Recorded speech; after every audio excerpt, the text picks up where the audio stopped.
Good afternoon, everyone. Let's start with some opening comments. So Secretary Blinken just spoke to the situation in Syria in the last 30 minutes, so I'm not going to repeat in detail everything he just said, but I do want to emphasize a few things from the top before taking questions. First, there are intensive efforts underway by the United States to find Austin Tice and bring him home to his family. Our special envoy for hostage affairs, Roger Carstens, is in Beirut, and we are pressing all parties in the region to support this effort. We encourage anyone who has information about Austin's whereabouts to contact the FBI immediately. They have made clear that they will provide a reward to information that leads to being able to return him home. As Secretary Blinken has said directly to Austin's family, including in the past few days, we will not rest until he is returned home safely to his loved ones. Second, the United States supports a peaceful transition of power to a representative, accountable Syrian government through an inclusive process led by the people of Syria in the spirit of UN Security Council Resolution 2254.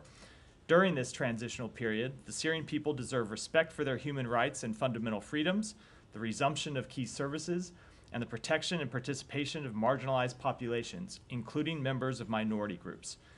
It was the Assad regime's refusal since 2011 to engage in a credible political process, as well as its reliance on the support of unsavory partners such as Russia, Iran, and groups like Hezbollah for its brutal suppression that led inevitably to its own collapse.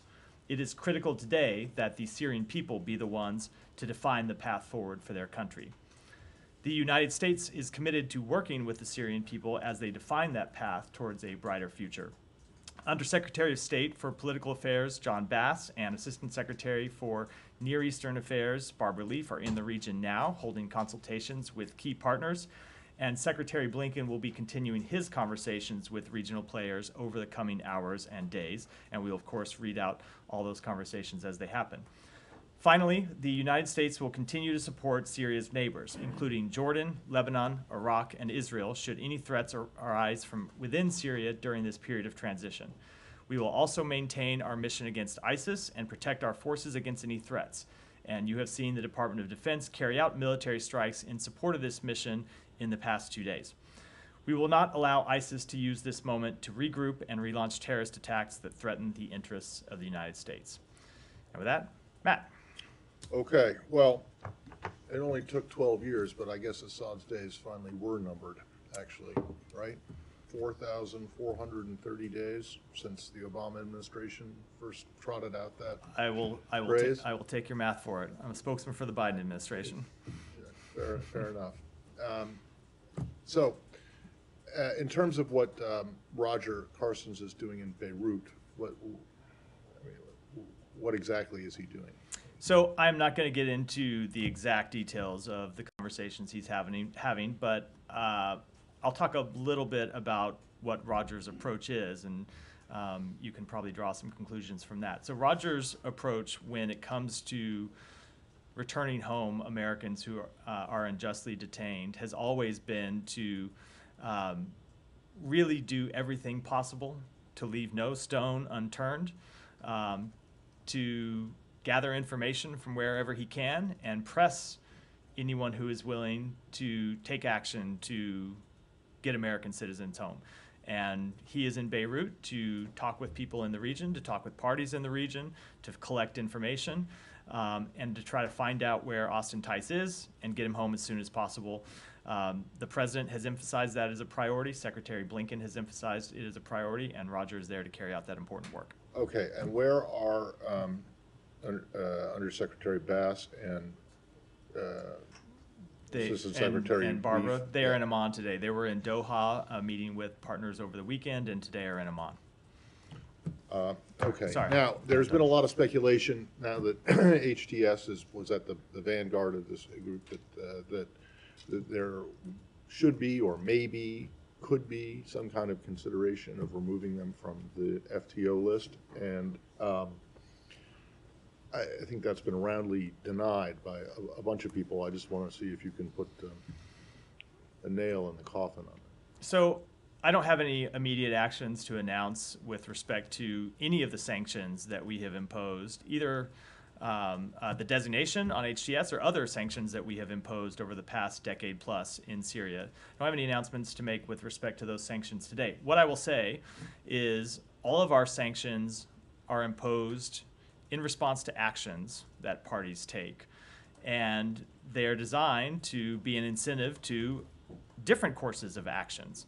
And that is true for organizations, it is true for countries. And so we always want to see groups that we have sanctioned take a different path moving forward. That is true here. As you heard the president say, we have heard some hopeful statements out of HTS. We have heard them saying the right things about inclusion and a political process forward, but ultimately we're going to judge them by their actions. And our policy response will be determined by the actions they take. Okay, so there is no review, quote unquote, specifically to HDS as we're underway right now as it relates to what happened over the weekend. There is no specific review related to what happened over the weekend. That said, we are always reviewing our sanctions posture with entities based on their actions. So when entities take different actions, of course there can be a change in our sanctions posture, but we have nothing new to announce today. I guess a few follow-ups on that, but actually, could I ask you first about some of the other countries involved there?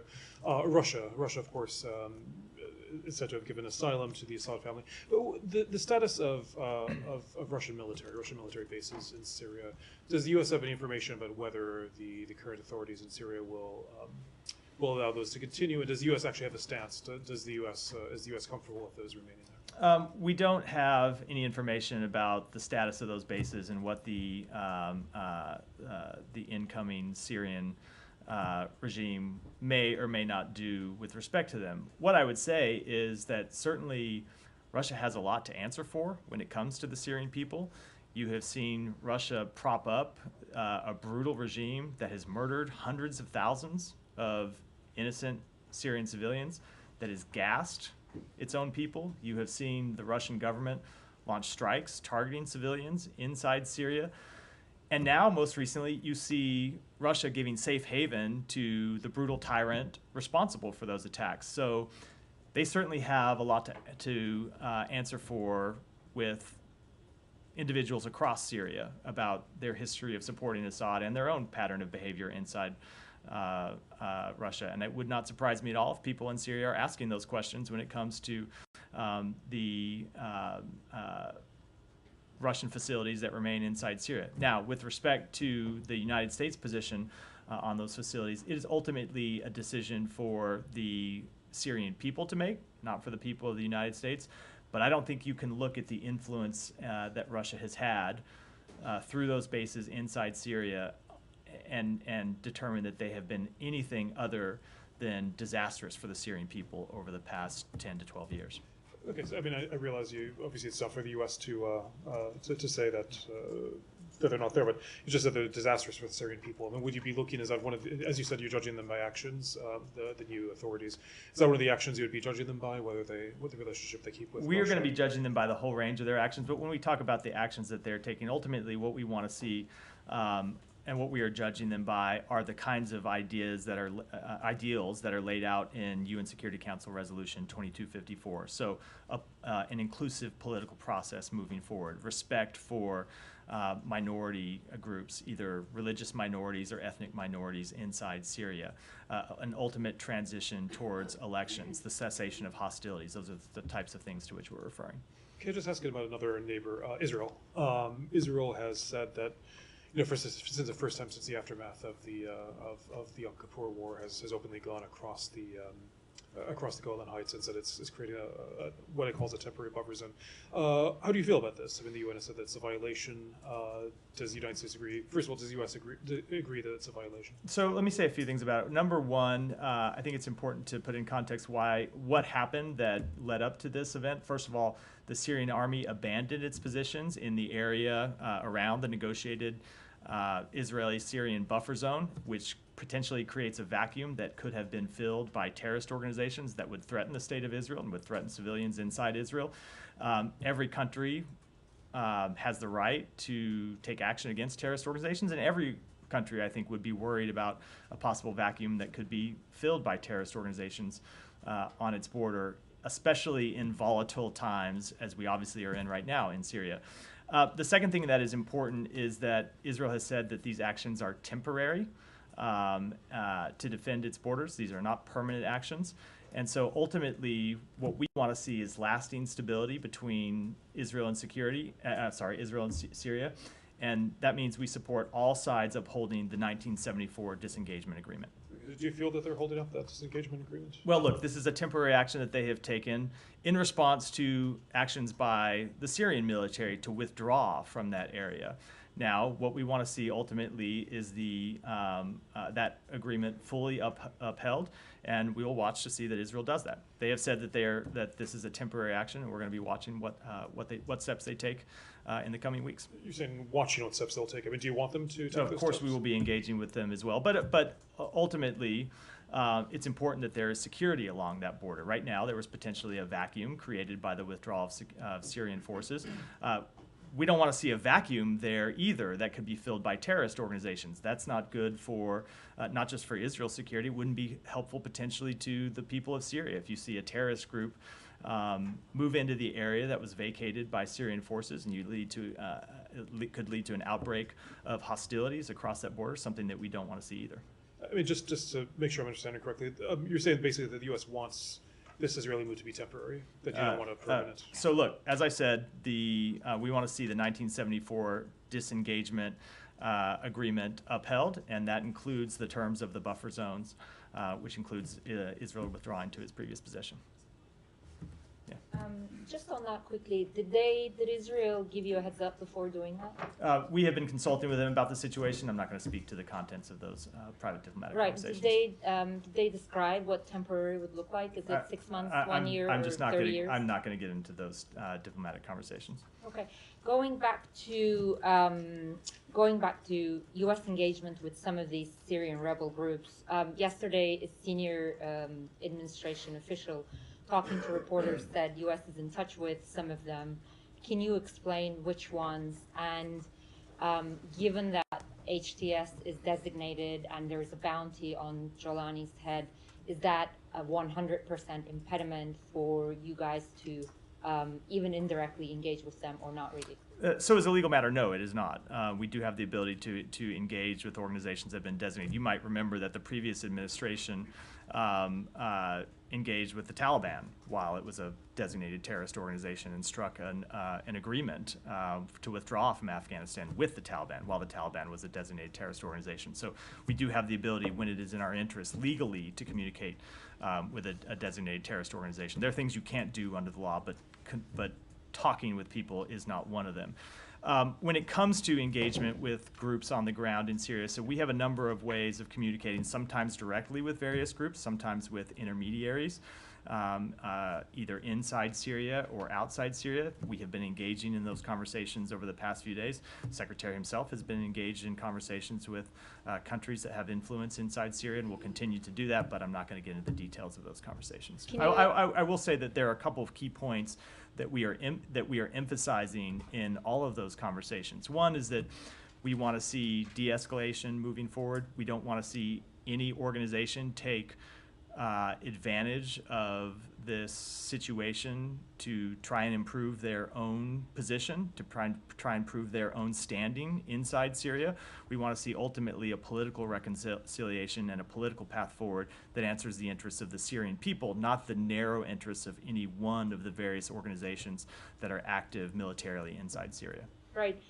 Is the U.S. government trying to engage with Jolani himself?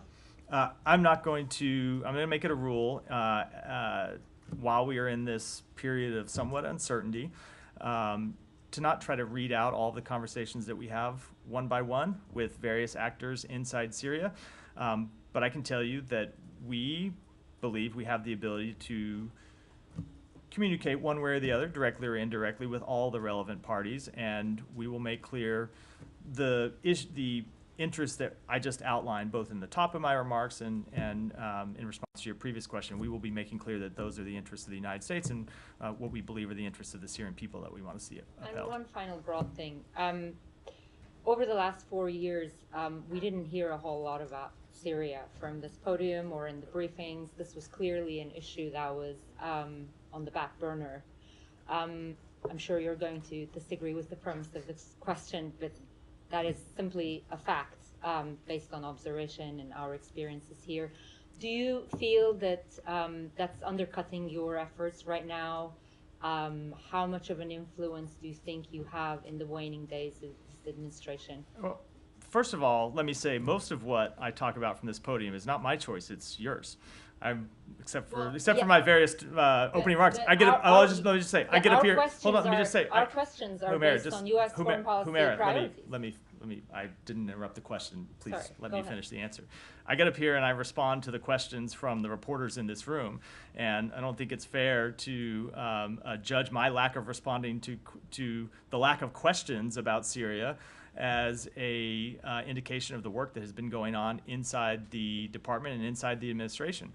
I will tell you that, of course, you will see a lot of the public work around matters that become new flashpoints, matters that require serious political engagement from the senior leaders of this department.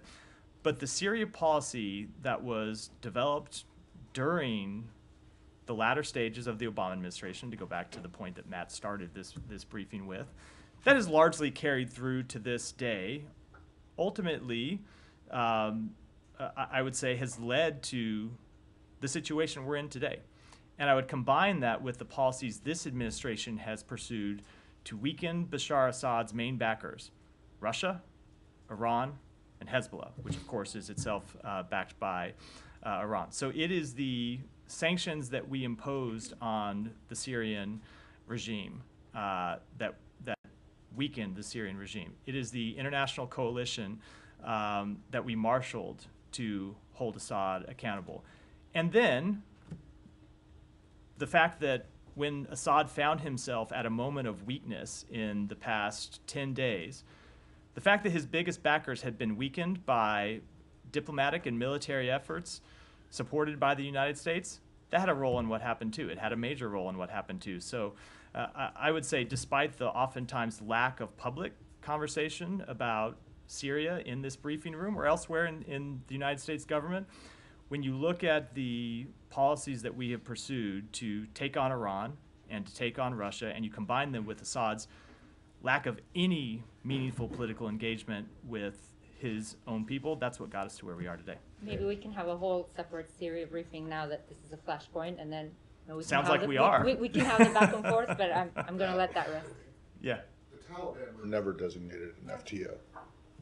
In fact, the guy who the president-elect has nominated to take over this building introduced a bill just a little over a year ago that would require this. An organization. Now, they are an SDGT, but there are different requirements under that. You're right, not an FTO, an SDGT. I often get that distinction wrong. That said, the rule about engagement, the ability to have conversations is the same for both of those designations. Can you check that? Yeah. All right, thanks. It's clear that you have the ability to engage with all these different groups, but you can't say with a bit more clarity whether you intend to or not engage directly with the person who arguably led this operation to depose of Assad? So I just don't think it's productive for me to do that today. We want to have conversations with the key groups inside Syria, either directly or indirectly. It's obvious that HTS is one of them. We want to make clear to them the same points that you have heard the president make publicly. We also want to engage with any organization that might have information about the whereabouts of Austin Tice, so we can try and bring Austin home. But I'm just not going to get into the details of those conversations publicly. I wanted to follow up on Tice. Why wouldn't Carstens go to Beirut now that the border's wide open, people are flowing in? It would seem that he could go right to the source and engage with people who are... Sorry, what did I say? I think he meant Syria, Beirut. Go right in. He's in Beirut. We all misspeak sometimes. Why wouldn't he go across the border into Damascus? I'm not going to talk about what travels Roger may or may not make in the coming days. He's in Beirut today. He's working to get Austin Tice out, and I'll leave it at that for today. Has there been, he went in 2020, and he met with the Syrians, and from what we understand, there was no proof of life offered. Can you say whether or not there has been any kind of proof of life since that 2012 video that was believed to have been manufactured? So I think where I'll leave it, where it's appropriate for me to leave it, and I should back up and say that this is a matter that we discussed directly with Austin's family. Secretary talked to Austin's family on Friday. We assess that he is alive, and we are working to try and get him home. And I think the details that lead us to that conclusion, I think I ought to not speak to publicly. And just last thing, they did say on Friday that they have a new source. They have new information that he's alive and being treated well. Is there anything new as far as you understand it? I'm just going to leave it with my previous answer, which is we have reason to believe that he is alive. We are working to bring him home. And when it comes to the details that lead us to believe that, we ought to keep those discussions private with his family, not air them publicly here, I think. Thank you, Matt. You talked about Austin Tice. Are there any circumstances in which the U.S. would send a team in, regardless of American detainees, to assist with helping any of the prisoners come out of Assad's prisons? There's lots of reports about how they're not able to access a lot of the cells in some of these prisons, that some of these prisons' locations are secret. Is there a scenario where the U.S. could help with that at all? I just don't want to get into hypotheticals. Obviously, we want to see those who have been unjustly detained, not just Austin Tice, but Syrians who have been unjustly detained for their political views. It is important that they be released, but I don't want to get into hypotheticals about what, if any, assistance the U.S. might offer at this stage. And one on Israel, there's been reports that they've been striking suspected chemical weapon sites within Syria. What's the U.S. stance on that? Look, we believe it is important that the chemical weapons stockpiles that we know the Assad regime was maintaining be locked down and that they be destroyed. And we will continue to work with our partners in the region to that effect, and we will continue to make clear to the incoming government, the incoming regime, that is important. Now, look, we have seen the public statements from HTS that they do not want to use chemical weapons. They have no interest in using chemical weapons. That's a productive statement, but we want to see those chemical weapons stockpiles secured, and we want to see them ultimately destroyed. Said. I want to move to Gaza. Why don't we stay on Syria? And then Tom, go ahead. Did the administration foresee the fall of Assad? We didn't directly see the fall of Assad, but we certainly saw that his regime was incredibly weak. We saw, look, this is what I said a minute ago.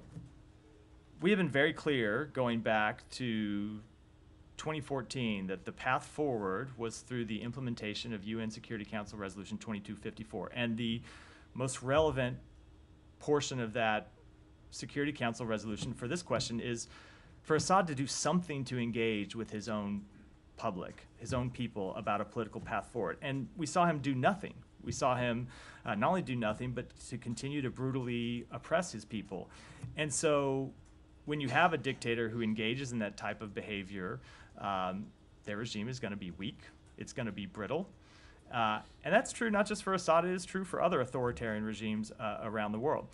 And so you take that and you combine it with the weakening of Russia's military capabilities and the weakening of Iran's military capabilities and Hezbollah's military capabilities, ultimately, which we played a part in, that gets you to where we are today. But now, it's not to say we foresaw the launch of an offensive 10 or so days ago, but we certainly saw how weak the Assad regime was. And I will note, it was about a year ago or a year or so ago that we had a conversation in here about other countries in the region readmitting Syria to the Arab League. And what you heard me say at the time is the position of the United States is Assad has done none of the things that the international community collectively asked him to do. And every country has to make their own decisions about how to respond to that refusal on his part. But we, the United States, decided that we were not ready to restore relations with him as usual. We were not ready to lift the sanctions on him. We were not ready to lift the pressure on him because we had seen him take none of those steps. And I think it's the combination of his refusal to engage with his own public and the pressure that we and other countries around the world put on him that ultimately got us to where we are today. I mean, I asked the question. Sorry for the long-winded No, answer no, to the question. but I asked the question because there has been, you hint to it there, a lot of the US administration in the last 24 hours who are taking the credit for its foreign policy decisions that, in part, created the conditions for this to happen in terms of the weakening of Hezbollah, Iran, and Russia. And therefore, there's a sort of, if you kind of break it, you own it, part of the foreign policy element, which is what now is both has been your planning for this eventuality, and therefore what leverage do you have, what influence do you have on the players now that are in control in Damascus? What can you say now that will influence them to do the kind of things you want them to do? So I don't want to totally reject the premise of the question, Tom, because I do respect the question, but I do think that at a time like this, that really is the wrong way to look at the question. It is not a question of what leverage or influence the United States has, because ultimately this is a process that needs to be led by Syrians, not by the United States, not by any other country in the region. And so what we can do is make clear that we will support the Syrian people on this path towards a better future. We're going to protect our own interests while we do that. We're going to make sure that ISIS doesn't reemerge. But it is not for the United States to try to use its influence or leverage to dictate any path forward for them. We want to see them make those decisions on their own. Now, we're going to be clear in engaging with all of the relevant parties inside Syria and elsewhere in the region that there are a few core fundamental principles that we want to see respected as that moves forward. But ultimately, that is these are decisions for the Syrian people to make, not for us. But I mean, I'm just thinking, if you're HTS and you're thinking about the way ahead, and clearly,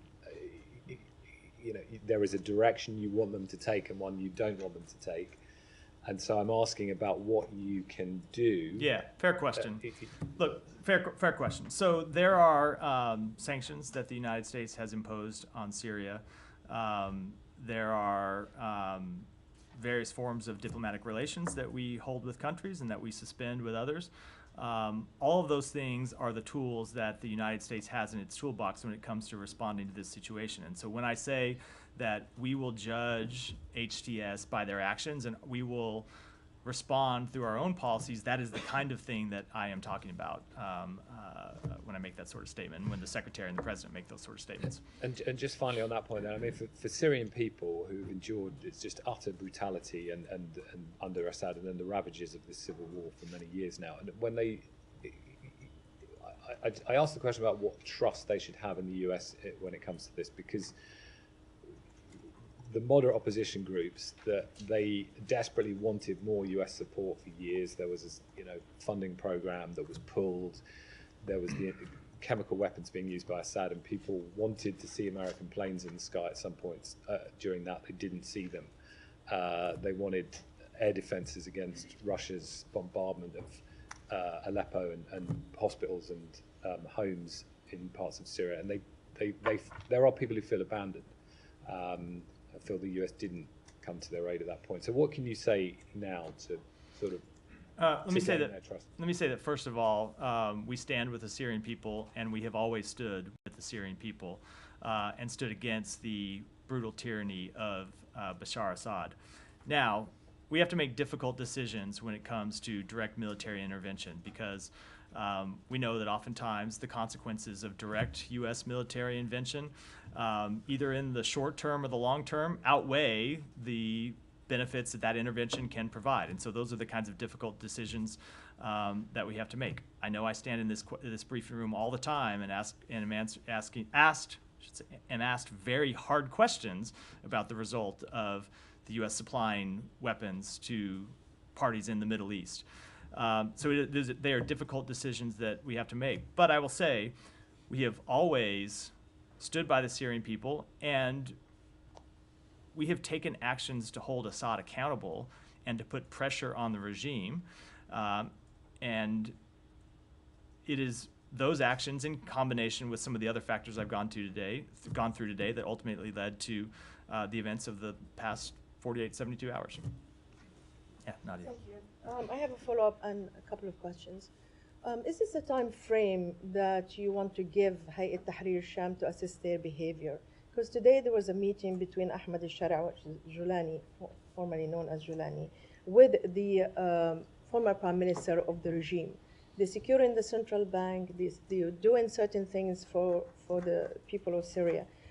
Because if we're talking about weeks or months, that will take us to the next administration. So it will be really under this administration to assist them, to take them out, or to keep them on the list. So I can't give you a time frame today. I do think we all ought to take a beat and just recognize that we are not even 48 hours now since the Assad regime fell. So we are in the very early days of seeing what's going to happen next and seeing what actions are taken by HTS and other parties inside Syria.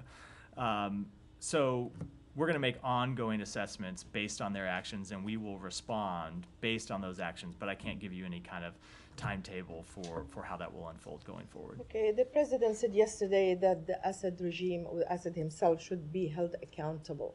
Will you support his application to stand in front of the ICC as a war criminal who committed crimes against humanity? So we support the work of the ICC. I know that obviously we have disagreed with their hold on. I'm gonna let me address it. You support the work of the ICC until they do something about it. So we have had a long. Let me just answer the question. You know what, Matt? Let me answer the question, because I was addressing that before you interrupted me. We obviously have had a jurisdictional dispute with them, as it relates to cases against Israel. That is a long-standing jurisdictional dispute. But that said, we have also made clear that we support broadly their work, and we have supported their work in other cases, despite our jurisdictional dispute when it comes to Israel.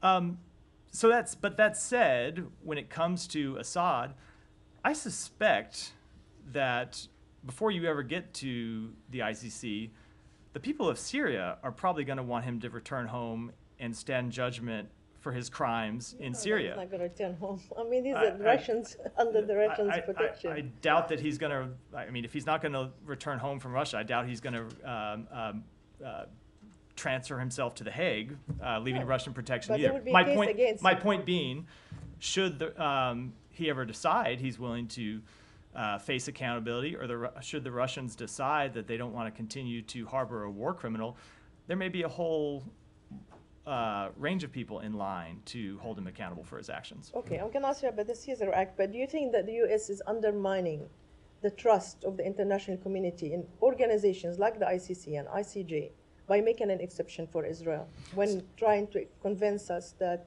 Assad and the like of Assad should be brought in front of the So international again, level? I think it takes too narrow a view of the ways in which he could be held accountable for his crimes by just focusing on the ICC. Because I do suspect that whatever comes out of the wake of the past 48 hours, you will see a demand by the Syrian people that he return to Syria and face justice for his crimes, and that would be the court of first jurisdiction before you even get to the ICC. Okay, so that's true. But when it comes to the overall question, I know we have a disagreement with other countries around the world, but this has been a long-standing, good faith disagreement about where the ICC has jurisdiction and where it does not, based on the fact that there is no recognized Palestinian state. Okay, but that was the norm, because this is what happened with Rwanda, this is what happened with ex-Yugoslavia, etc. Final question, the Caesar Act sanctions is going to expire on December 20th, I believe. Do you think that this should be expired now, that the regime is no longer there? I don't have any announcements on that act today. We're going to continue to watch what happens and make our decisions moving forward based on it. Syria? Yes. Yeah, go ahead. Hello. Yeah. Yeah, can Sorry. you talk about the U.S. alliance with Kurdish forces in Syria, and how does the U.S. support for SDF look like after the fall of the Assad regime? There has been no change in our posture with respect to support for the SDF. They continue to be a vital partner in the fight against ISIS, and they will continue to be so. How about the U.S. Military troops deployment in Syria? Is that fair to say there's no change? So there has been no change with respect to anything forward-looking. I'll defer to my colleagues at the Pentagon for that question. I'm not asking you to give a prediction or not, but has anyone checked in on the status of the embassy? Are the checks Oh, yeah. still your protecting power? So- It's been a long time since we talked about So this. the checks check, still so there? a couple things with respect to that question. The checks are, or maybe were still our protecting power, but the checks have left their embassy in Damascus. There you go, So there's protecting power so- for the protecting power. Yeah, that is beyond my grasp, unfortunately. That said, we have taken steps to secure our embassy, and we believe that our embassy, which of course we're not staffing at the time, but that our embassy is still secure. Well, what steps? I don't think I should. It's a security matter, so I don't think I should get into it from here. But obviously, Are there U.S. there are no U.S. personnel. There are no U.S. forces there. But we are at times able to engage with local parties to maintain the security of our embassy, make sure that it is not breached, and we have taken those steps. Right. Michelle. On Syria, on Manbij, how do you view the fights between SDF and SNA, and are you coordinating between the SDF and Turkey to escort SDF militants from Manbij? So our stance on this with all of the relevant parties has been clear that we don't want to see an escalation. We don't want to see anyone take advantage of this period of instability to try and further their own position inside Syria. We are making that clear to all of the concerned parties in the region. When you look at the important work that the SDF does to prosecute the fight against ISIS, to secure prisons where ISIS fighters are held, we don't want to see them distracted from that important duty in any way possible. So we'll continue to make that clear to the relevant parties in the region. But the SDF militants are besieged in Manbij. Are you working on this to escort them, to take them out, or? I don't have anything to announce from here beyond what I just said about the But situation. another one too. Were the HTS able to control whole Syria in 7 days without any international support, in your view, and who was or who supported them? Well, the United States wasn't supporting them, and I think I'll let other countries speak for themselves. And finally, on Iran, to what extent are you concerned that Iran, after losing Hamas, Hezbollah, and Syria, will move forward to get the nuclear bomb? So look, that is obviously an issue that we have been concerned about for some time, and something that we have been watching for some time, and something that we coordinate with our allies and partners. And without making an assessment, I will just repeat what we have always made clear, which is that President Biden will not allow Iran to obtain a nuclear weapon, period, full stop. Thank you. Yeah. But on Russia angle of this topic, legality of granting political asylum to al-Assad, is it legal? Does he have a case here? Do you think? And if when it comes to holding al-Assad accountable, if Russia refuses to hand him over, does it make Russia complicit? So I think Russia is already complicit in Assad's crimes against the Syrian people. I don't think you need any further actions by Russia to prove their complicity. And then with respect to the question of international law, I'm just not qualified to opine on that. Back to Tom's question, he mentioned that you guys are taking credit for your foreign policy decisions on this. Ukraine angle, both President and Secretary mentioned that Ukraine fighting back Russia, weakened Russia, and that did actually contribute to this victory. Does that further signify support for Ukraine in months, days, years ahead? So I can't speak for years ahead. Obviously, I'm the spokesperson for an administration that will be in office for a little over 1 month. I can tell you that as long as President Biden is in office, we will continue to support Ukraine. And I would point to the broad support for Ukraine in the United States Congress and among the American public. But of course, I can't speak to decisions that the next administration will make. Saeed, finally. I move on to Gaza. But first, I wanted to... the rest of them might get angry again, but it's fine with me. Yeah, I want to ask you very quickly on Syria regarding Julani. Is the bounty on his head still operative? If somebody were to turn him today, we would collect millions of dollars. I would have to take that back. Okay, let me move on to Gaza. It's just a factual question I don't know the answer to. Okay. All right, I'll move on to Gaza. UNRWA just issued a situation report number 150, that really draws a very abysmal situation. It happened, it is updated between November 26th and the 3rd of December. And I was wondering, what is the aid situation? Since the 12th of November, when the United States said that Israel was allowing some aid in, can you update us in figures and terms and so on? What is happening with aid to Gaza? With respect to actual figures, I'll have to go back and take that back and get you, but I can speak to the broad pattern. So we did, after the Secretary and Secretary Austin sent that letter, we did see Israel take a number of steps. Now, the actual delivery of aid inside Gaza continues to be incredibly challenging because of the security situation there. The primary impediment continues to be the looting of convoys that try to deliver the aid that makes it to Gaza, actually to that last mile, so it can be distributed to people. And it continues to be something that we work on with our United Nations partners and with the government of Israel. So can you update us on what effort have you taken to ensure that whatever level you want to see going into Gaza, what measures have you taken in the last week, the last 2 weeks, the last 3 weeks? So I can tell you that Secretary Blinken met with the foreign minister of Israel in Malta on Thursday of last week and made very clear to him that though Israel has taken important steps to improve the humanitarian situation, they continue to need to do more. We want to see more provision of aid to the Palestinian people, and we want to see that aid get distributed everywhere inside Gaza. Mm-hmm. Let me ask you a couple more questions. On UNRWA, is there any likelihood that this president, before he departs office, could take any kind of emergency measure to, let's say, reinfuse aid to UNRWA?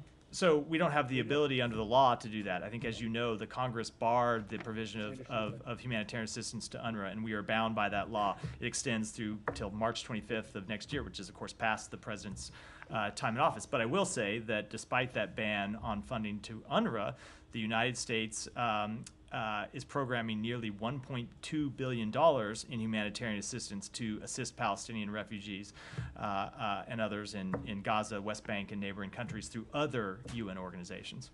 And a couple more questions. A U.S. Senator, Senator Tom Cotton, introduced a bill last week in the Senate, I guess, to ban the use of the term West Bank and revert to Judea and Samaria. Do you have any comment on that? I don't have any comment on the legislation, but we will continue to refer to the West Bank as the West Bank because that's what it is. Okay. Now, finally, I know that we spoke last week with Bedant about the Amnesty International report, and you refused to acknowledge that what Israel is doing is basically genocide in Gaza. You're saying that it did not rise to the level of genocide and so on. I mean, I don't know what is what is the threshold for destruction and killing and so on that would qualify for genocide? But let me bring your attention to a historian, an Israeli historian, has documented, voluminous documents and so on, that basically says that Israel had the intent and carried out those genocidal intents. So we have seen that report. As you know, we have not concurred with past findings regarding genocide, and we don't, again, with this report. We do remain deeply concerned by the reports of civilian harm in this conflict, and we continue to emphasize that all parties must comply with international humanitarian law.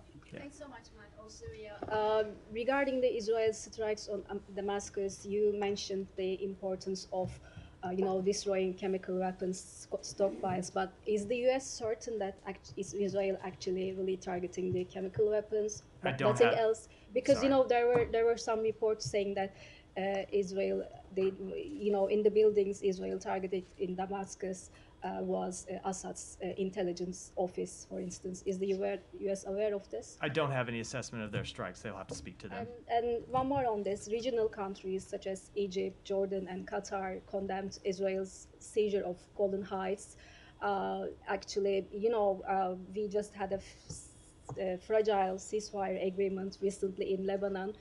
And are you not concerned about Israel's actions like occupation of Golan Heights and these attacks on Damascus, which regional countries also perceive as a provocation? So I already spoke to the situation on the border. I don't have any further comment on that. But of course, if you look at what we are trying to achieve here, we are trying to achieve de-escalation and stability. But and we Israel do. served that purpose? I know, but I'm just saying, ultimately, we believe it is in the interests of all the countries in the region, including Israel, that you have stability in Syria, stability in Lebanon, that will help produce stability in the broader region, and that is what we are trying to accomplish, and what we try to encourage all these parties when discussing their actions with them. Yeah. Next, Eva. Yeah, on Manbij and also SDF. As you mentioned that the SDF is a vital partner in fighting against ISIS, but this partner, the US partner in the region, are distracted because of the Syrian National Army attacks in Manbij and Kobane. Even as we are speaking, there are reports about attacks in Kamishla. So have you tried to reach Turkey, as they are backing these groups, to stop these attacks on SDF in the region? We have discussed this with Turkey and with a number of other countries in the region, and we have made clear what you heard me say in response to a previous question, which is that we want to see de-escalation. We don't want to see any party try and take advantage of the situation. And there are a number of US senators, including Senator Chris Van Hollen and also Senator Lindsey Graham. They said that the US should not guard down, and also they should not guard down. They should not rest, and they should support the Kurds in fighting against ISIS and also protect them from the attacks from other groups. So, are you calling stop these attacks from Syrian National Army? As I just said, we want to see a de-escalation across the board. Hiba, go ahead. You gotta sit closer. I've never seen you so far back, Hiba. Couldn't find you back there. Just to follow up on Humaira's question, because I want to, usually I don't like to do that, but I want to argue with something when you are trying to take a little bit of credit regarding what happened in Syria. I mean, for 4 years, before the secretary, before becoming the Secretary of State, he said you will address this crisis when you are back in power, but the thing is, for 4 years, nothing changed. And also 2 weeks ago, you were a little bit open to engage again with Assad. We know that there was negotiations. Some regional partners reached out to you to maybe ease the sanctions. Nothing led to that. But when you say that your policies led to this moment, is it accurate, Matt? First of all, it a little bit puts words in my mouth to say that's what I claimed. I said our policies in combination with decisions by Assad himself not to engage in the political process that was outlined in United Nations Security Council Resolution 2254. That's the primary driver of all of this, is the dissatisfaction of the Syrian public, which is driven by Assad's actions. But that said, absolutely, the international pressure that the United States put on Assad, and critically, the weakening of his biggest backers, which we were the primary, in many cases, force behind, also had an impact. So yes, of course, it did play a role. I think I want to follow up. I felt like I forgot part of the question, but maybe not. No. Maybe I answered it all. The second question is, yesterday in a briefing, a senior U.S. Official said that Assad asked Hezbollah for help, for support in Syria, and they didn't step up. In your assessment, they didn't step up because they were degraded or because the Iranian didn't want to help?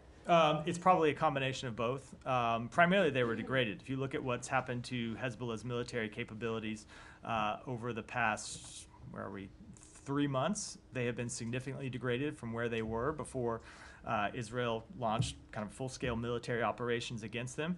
And so they didn't have the capabilities to come to Assad's defense as they had in previous years. And regarding the negotiations or U.S. envoy visit to Beirut now, we know from your past engagement in Lebanon that Abbas Ibrahim was the figure who led the negotiations with the Syrian regime, the former Syrian regime. So who are you talking to in Lebanon now? I am not going to read out specific conversations. As I said, we have the ability to communicate with any number of people in the region. That's what our officials who are there on the ground have been doing over the past few days. That's what those of us here, have been doing by phone, and we'll continue to do it. But with rare exceptions, I'm just not going to read out specific conversations. And one final question: Yeah. Is it fair to say today that we are going out of this room and you don't rule out that you are engaging with HTS in Syria currently? I'm not ruling anything in or out either way. Thank you. Go ahead. Yeah, Janie, sorry. Thank you, Matt. A few questions on South Korea and the U.S. The impeachment vote against South Korean President Yoon failed. As an ally, how does the United States view the state of confusion caused by the constant impeachment and the abuse of certain political parties in South Korea? So I'm certainly not going to comment on political parties inside South Korea. What we want to see and what we have been pleased to see over the past few days is the democratic resilience of the Republic of Korea during a period of testing and uncertainty. And what we expect going forward is that political disagreements continue to be resolved peacefully and in accordance with the rule of law. Will this chaotic situation in South Korea affect official meeting or event between U.S. and South Korea? The alliance between the United States and the Republic of Korea remains ironclad. We are committed to the peace and security of the Korean Peninsula and will continue to be. Last, the high-level consultation meeting between the U.S., South Korea, and Japan held in Tokyo for resolving the North Korean nuclear issue. Do you have anything, or also, and the U.S.-South Korea nuclear consultative group meeting was canceled. Will it be held again before Biden administration leaves? I don't have anything to say with regards to the rescheduling of that meeting. I can tell you that when it comes to the trilateral meetings between our three countries, something that we thought was important to establish, Assistant Secretary Critton Brink is in Tokyo now, either is in there now or will be there tomorrow, to hold meetings with his counterparts from the Republic of Korea and Japan. We believe the strengthening of that trilateral alliance has been an important engagement under this administration, and we will continue to pursue it during our final days in office. Thank you. Thanks, Matt. So just overall, what is the current U.S. view of HTS? Is Syria now a terrorist state?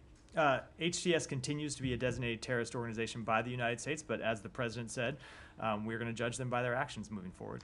But is Syria a terrorist state now? Syria is very much a state in a period of transition right now, and I think it would behoove all of us not to be hasty in pronouncing judgments during an unstable time. And do we have any updates on the undersea cables that were cut? I do not. And then has the administration urged the Ukrainian government to expand its military draft pool? So we have had conversations with the government of Ukraine about the security situation it faces in the east. You heard the secretary speak to this somewhat when we were in Brussels last week. Ultimately, the decisions about the composition of its military force, those are decisions that the Ukrainians have to make for themselves. What we have made clear is that if they produce additional forces to join the fight, we and our allies will be ready to equip those forces and train those forces to enter battle. Thank you. The question on Korea in the back. Oh, yeah. So U.S. has continuously expressed support and solidarity with Korean people, not specifically the RK government. So do you have any message for the Korean public who, despite impeachment votes being blocked by boycott of ruling party, are keep calling for President Yoon's immediate departure to uphold democracy and rule of law?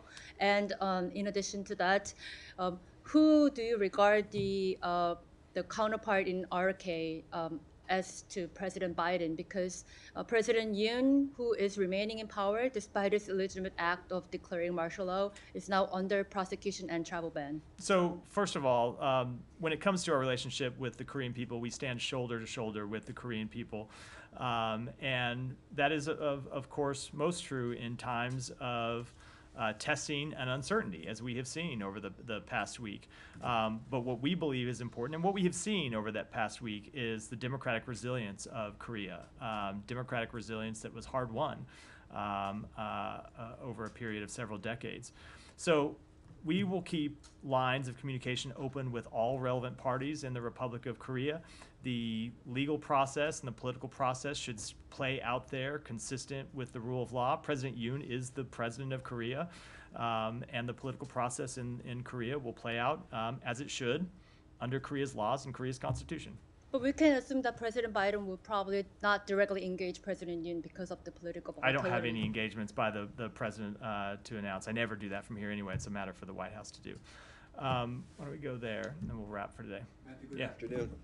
Christians in Syria, other religious minorities there, with HTS now in control, how will their religious freedom be monitored by the U.S.? Well, this goes to exactly what I was speaking of when I said we're going to judge HTS by its actions, as we will judge every group inside Syria by their actions. And one of the foremost things that we want to see protected in Syria are the rights of religious and ethnic minorities.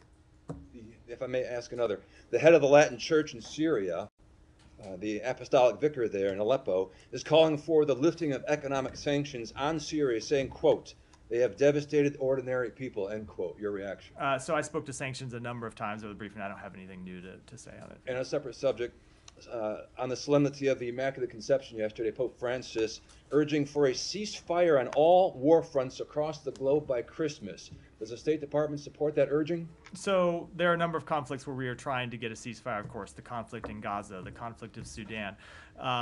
But when you look at, say, for example, the war between Russia and Ukraine, that's ultimately a decision for Ukraine to make. I think when you, like if you look at, Ukraine has the right to defend itself. I don't think you're going to see Russia heed the Pope's calls and unilaterally disarm. So as long as Ukraine is under attack, we'll continue to support their right to defend themselves. But of course, speaking broadly, of course we want to see the end to conflicts. So we want to see conflicts resolved. That doesn't mean in every case an immediate ceasefire. If it would cause parties to give up their duly held rights, but we do want to see wars resolved and peace brought to the world. Thanks very much. Thank you. Thank you.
Ladies and gentlemen, please welcome Secretary of State, Assistant Secretary of State, and the 2024 International Anti-Corruption Champion recipient.